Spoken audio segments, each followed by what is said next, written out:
नमस्कार, मी स्नेहल गरपणकर. SP9 मराठीमध्ये आपलं स्वागत आहे. तर पाहूयात आजच्या टॉप 9 न्यूज. वैद्यकीय विश्वात नेहमीच ताणतणावात करीत असणाऱ्या जनरल प्रॅक्टिशनर्स असोसिएशनच्या विविध सभासद डॉक्टरांनी शाहू स्मारक भवनात गीत, नृत्य, संगीत यांच्यासह विविध कलागुणांचे सादरीकरण करून एक सकारात्मक माहोल निर्माण केला. प्रारंभी संस्थेचे अध्यक्ष डॉक्टर राजेश सातपुते यांनी सर्वांचे स्वागत करताना वैद्यकीय विश्वात कार्यरत असलेल्या डॉक्टरांच्या कलागुणांना व्यासपीठ निर्माण होण्यासाठी आगामी काळात असे कार्यक्रम वेळोवेळी आयोजित करण्याचा निर्धार व्यक्त केला.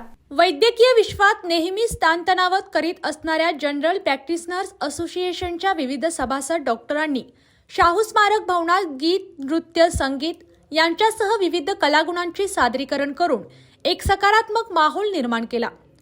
गीत बहार प्यार के नगमे या संकल्पनेने आधारित हा सोहळा रेट्रो ते मॉडर्न चित्रपटातील गाण्यांचे सादरीकरण करत तसेच नृत्य आणि जादूचे प्रयोग अगदी व्यावसायिक गुणवत्तेच्या दर्जेदारपणे सादर करण्यात आले.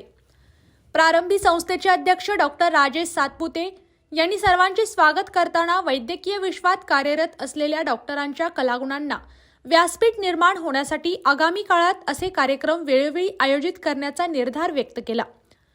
यावेळी प्रमुख पाहुणे म्हणून उपस्थित असलेले डॉक्टर संतोष प्रभू, डॉक्टर राजेंद्र चिंचणीकर, डॉक्टर सचिन शिंदे यांनीही आपले शुभेच्छापर मनोगत व्यक्त केली. या सूर संगीतमय कार्यक्रमात doctor Pournima Oswal, doctor Anita Sonawane, doctor Sheetal Patil, doctor Pooja Patil, doctor Jeevita Kshirsagar सह समूह नृत्य सादर केले. Doctor Mukund Mokashi, doctor Uday Mudhale, doctor Smita Rani More, doctor Shirish Patil, doctor Varsha Patil, doctor Deepak Powar, doctor Sanjay Ketkale, doctor Vishant Deshmukh, doctor Rajashree Raibage, doctor Chandrashekhar Dhanlobe, doctor Girish Madhale, doctor Avdhoot Kakade आदींनी गीते सादर केली. डॉक्टर वसंत पाटील यांनी जादूचे प्रयोग दाखवले.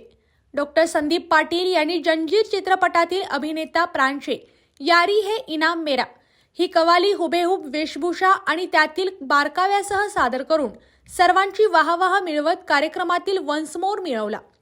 तसेच डॉक्टर संतोष प्रभूच्या मैं शायर तो नहीं या गाण्याने उपस्थित त्यांची मने जिंकली.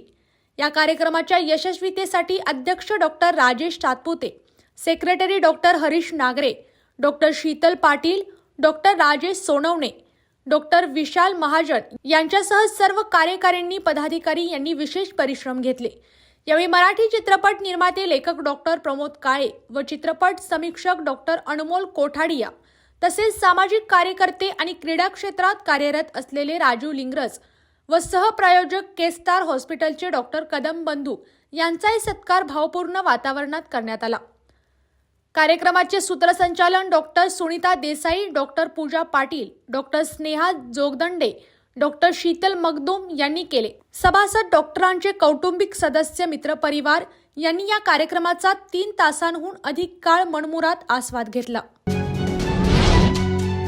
ग्वाल्हेर येथे सोमवारी झालेल्या आंतर विद्यापीठ पश्चिम विभागीय लॉन टेनिस स्पर्धेत प्रथमच शिवाजी विद्यापीठाच्या संघाने सुवर्णपदक पटकावून प्रथमच इतिहास रचला आहे. या विजेतेपदामुळे विद्यापीठाचा संघ खेलो इंडिया युनिव्हर्सिटी गेम्स व ऑल इंडिया युनिव्हर्सिटी टेनिस स्पर्धेसाठी पात्र ठरला आहे. ग्वाल्हेर येथे सोमवारी झालेल्या आंतर विद्यापीठ पश्चिम विभागीय लॉन टेनिस स्पर्धेत प्रथमच शिवाजी विद्यापीठाच्या संघाने सुवर्णपदक पटकावून प्रथमच इतिहास रचला. या विजेतेपदामुळे विद्यापीठाचा संघ खेलो इंडिया युनिव्हर्सिटी गेम्स व ऑल इंडिया युनिव्हर्सिटी टेनिस स्पर्धेसाठीही पात्र ठरला आहे. स्पर्धेत शिवाजी विद्यापीठाने उपांत्यपूर्व फेरीत ग्वाल्हेरच्या LNIP विद्यापीठाचा 8-0 असा पराभव केला. या संघात प्रथमेश शिंदेने ग्वाल्हेरच्या यशचा 8-4 तर संदेश कुळे याने ग्वाल्हेरच्याच डीप सुभेदारचा 8-0 असा पराभव केला. दुहेरीत प्रथमेश काफिल या जोडीने यश सुभेद या जोडीचा 8-5 असा पराभव करीत उपांत्य फेरी गाठली. उपांत्य लढतीत गुजरात विद्यापीठाचा पराभव केला. संदेश कुरेने गुजरातच्या सुरतचा 8-1 असा तर पार्थने गुजरातच्याच लोसर महिंद्राचा 5-8 असा पराभव केला. दुहेरीत प्रथमेश संदेश या जोडीने सुरेश महेंद्र या जोडीचा 8-1 असा पराभव केला. अंतिम सामन्यात शिवाजी विद्यापीठ संघाने सावित्रीबाई फुले पुणे विद्यापीठाचा पराभव केला. कोल्हापुरातील शेअर ट्रेडिंग कंपनीकडून गुंतवणुकीदारांना कोटींचा गंडा, 6 संशयितांवर गुन्हा। ताराबाई पार्क येथील फॉरेक्स वेल्थ शेअर ट्रेडिंग कंपनीने गुंतवणुकीदारांची 1,10,00,000 रुपयांची फसवणूक केली। याबाबत संजय सॅलो कास्ट्रो यांनी रविवारी रात्री शाहूपुरी पोलीस ठाण्यात फिर्याद दिली। त्यानुसार फॉरेक्स वेल्थ सोल्युशन कंपनीसह 6 संशयितांवर पोलिसांनी गुन्हा दाखल केला आहे। ताराबाई पार्क येथील फॉरेक्स वेल्थ शेअर ट्रेडिंग कंपनीने गुंतवणूकदारांची 1,10,00,000 रुपयांची फसवणूक केली। याबाबत संजय सॅलो कास्ट्रो यांनी रविवारी रात्री शाहूपुरी पोलीस ठाण्यात फिर्याद दिली। त्यानुसार फॉरेक्स वेल्थ सोल्युशन कंपनीसह 6 संशयितांवर पोलिसांनी गुन्हा दाखल केला आहे। फॉरेक्स वेल्थ सोल्युशन यासह कंपनीचे संचालक स्वप्नील गजानंद माताडे, सोनिया विश्वनाथ हत्ते, दीपक शिवाजी गजाकोश, प्रसाद परशुराम सोणके आणि गंगाराम पितांबर दंडी अशी गुन्हा दाखल झालेल्या संशयितांची नावे आहेत। केएमटी कर्मचाऱ्यांच्या मागण्याबाबत प्रशासन सकारात्मक असताना तसेच बहुतांशी मागण्या मान्य झाल्या असतानाही बेमुदत संप पुकारण्याच्या म्युनिसिपल वर्कर्स युनियनच्या पदाधिकाऱ्यांनी 3 दिवसानंतर रविवारी सायंकाळी संप मागे घेतला आहे। केएमटी कर्मचाऱ्यांच्या मागण्यांबाबत प्रशासन सकारात्मक असताना तसेच बहुतांशी मागण्या मान्य झाल्या असतानाही बेमुदत संप पुकारण्याच्या म्युनिसिपल वर्कर्स युनियनच्या पदाधिकाऱ्यांनी 3 दिवसानंतर रविवारी सायंकाळी संप मागे घेतला। मात्र रोजंदारी कर्मचाऱ्यांना कायम करण्याच्या तसेच कंत्राटी कर्मचाऱ्यांना रोजंदारी म्हणून घेण्याच्या मागणीबाबत ठोस निर्णय झाला नसताना संप का मागे घेत आहात अशी विचारणा करीत काही कर्मचाऱ्यांनी युनियनच्या पदाधिकाऱ्यांना धारेवर धरले। रविवारी सायंकाळी पुन्हा अतिरिक्त आयुक्त केशव जाधव यांनी त्यांच्याशी चर्चा केली। 7व्या वेतन आयोगाची अंमलबजावणी करण्यास तसेच रोजंदारी कर्मचाऱ्यांना कायम करण्यास शासनाची परवानगी आणण्यासाठी मी स्वतः आपल्या बरोबरीने पुढाकार घेत असल्याचे जाधव यांनी चर्चेवेळी सांगितले। त्यानंतर संघटना पदाधिकाऱ्यांनी त्यांच्या शब्दावर विश्वास ठेवून संप मागे घेत असल्याचे सांगितले। या चर्चेवेळी निशिकांत सरनाईक, जितेंद्र संगपाळ, अंकुश कांबळे, किरण सावर्डेकर, अमर पाटील उपस्थित होते। केएमटीची बस सेवा 3 दिवस बंद राहिल्याने जवळपास 20 ते 22 लाखांचे नुकसान झाले। या नुकसानीला जबाबदार कोण? संप करणाऱ्या कर्मचाऱ्यांची बिनपगारी रजा मांडली जाणार का असे प्रश्न उपस्थित झाले आहेत।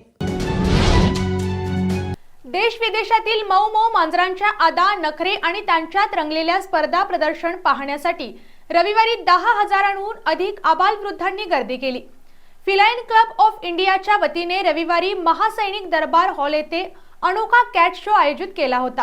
त्यात सायबेरियन, पार्शियन, इंडियन माऊ, बेंगाल टायर्स अशा 300हून अधिक मांजरांच्या पिंजऱ्यात राहूनही अदा पाहण्यासारख्या होत्या। गेल्या 5 वर्ष हा खास मांजरांसाठी निर्माण झालेल्या क्लबच्या वतीने खास देशाविदेशातील मांजरांचे अर्थात कॅट शोचे आयोजन केले जात आहे। यात कोरोनाचा 2 वर्षाचा अपवाद वगळता या क्लबने देशी इंडी माऊसह परदेशातील विविध जातींची आणि 20 ते 5 लाखांपर्यंतच्या मांजरांचे प्रदर्शन कोल्हापूर नगरीत भरवले आहे। 5 वर्षात 3 वेळा झालेल्या प्रदर्शनाला अगदी 2 वर्षाच्या बालकांपासून ते 90तील आजी आजोबांपर्यंतची मंडळी हा अनोखा मांजरांचा शो पाहण्यासाठी आवर्जून हजेरी लावली आहे। सहभागी होणारी मंडळी कोल्हापूरसह बंगळूर, बेळगाव, सोलापूर, मुंबई, पुणे, सातारा, सांगली आदी ठिकाणाहून सहभागी झाले होती। अंगणवाडी कर्मचाऱ्यांनी आपल्या विविध मागण्यांसाठी सोमवारी सकाळी जिल्हाधिकारी कार्यालयासमोर मोर्चा काढले। सतीश कांबळे यांच्या नेतृत्वाखाली महाराष्ट्र राज्य अंगणवाडी बालवाडी कर्मचारी युनियन आणि अप्पा पाटील, शुभांगी पाटील यांच्या नेतृत्वाखाली कोल्हापूर जिल्हा अंगणवाडी कर्मचारी युनियन यांचे हे मोर्चे निघाले। जिल्हाधिकारी कार्यालयाच्या दोन्ही प्रवेशद्वारांवर मोर्चेकरांनी ठिय्या मारला आहे। पालकमंत्री हसन मुश्रीफ यांचा महाराणी ताराराणी सभागृहामध्ये जनता दरबार सुरू असून यामध्ये जाऊन या दोन्ही मोर्चेकरांनी आपल्या मागण्यांची निवेदने दिली आहेत। सर्वोच्च न्यायालयाच्या निकालानुसार अंगणवाडी कर्मचाऱ्यांची पदेही वैधानिक असल्याने त्यांना वेतन द्यावे, सेविकांना दरमहा 26,000 रुपये आणि मदतनीसांना 20,000 रुपये मानधन करावे, दर 6 महिन्यांनी मानधन महागाई निर्देशांकानुसार वाढ करावी, आहाराचा दर 8 रुपये ऐवजी 16 रुपये करावा अशा विविध मागण्या मोर्चेकरांनी केल्या आहेत। मोठ्या संख्येने अंगणवाडी कर्मचारी या मोर्चामध्ये सहभागी झाल्यामुळे जिल्ह्यातील अंगणवाड्यांचे काम ठप्प झाले आहे। चांदोली तालुका शिराळा येथील धरण पाणलोट क्षेत्रात पावसाने पूर्ण उघडीप दिली होती। त्यामुळे धरणात पाण्याची आवक पूर्णपणे बंद झाल्याने दिनांक 3 ऑक्टोबरला हे दरवाजे बंद करण्यात आले होते। या धरणातून वीज निर्मिती केंद्र तसेच कालव्यातून मागणीसाठी पाणी सोडल्याने गेल्या 29 दिवसात 1 टीएमसी पाणीसाठा कमी झाला होता, तर 33 दिवसात 2.59 टीएमसी पाणीसाठा कमी झाला आहे। गतवर्षीप्रमाणे हा साठा 1.18 टीएमसी ने कमी आहे। चांदोली तालुका शिराळा येथील धरण पाणलोट क्षेत्रात पावसाने पूर्ण उघडीप दिली होती, त्यामुळे धरणात पाण्याची आवक पूर्णपणे बंद झाल्याने दिनांक 3 ऑक्टोबरला हे दरवाजे बंद करण्यात आले होते।